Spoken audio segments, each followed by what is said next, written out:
Stevenage this weekend, back to the bread and butter, I suppose, of the league. What are you expecting from them?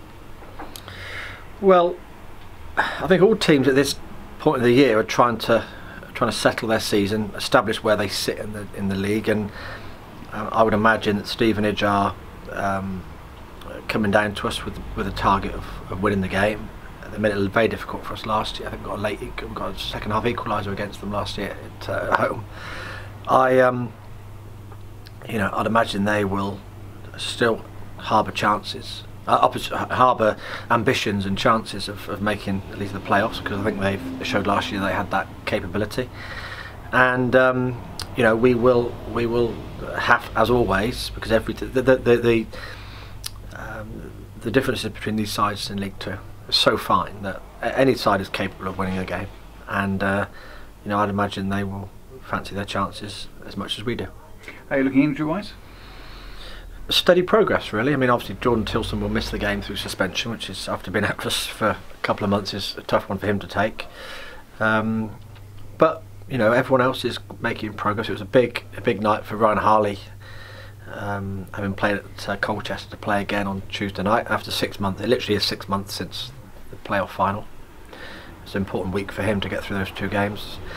Dan Seaborn, his first game for even longer.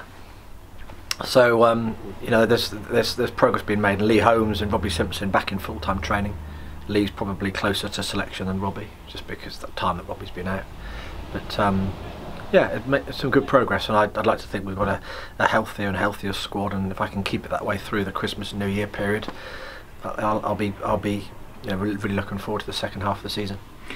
Do you have that Christmas New Year period in the back of your mind at this stage with selections, or not really? Not selection, more the fitness and the capability of the squad generally. You don't know what's going to happen over those 4 games in 8-9 days, but you, as a manager, it's something I've looked at now for a couple of months. That I spoke to the physio and the people that are rehabbing injured players, and about the players' conditioning, that we get to this period and we've got as many players fit as possible. I know you can't guarantee certain injuries during the game, but you can guarantee what we do and how we train the players leading up to it. So I'd like to have as many options as possible over that period, because the chance of us playing the same 11 every game for 4 games in 8 days is nigh on impossible. So if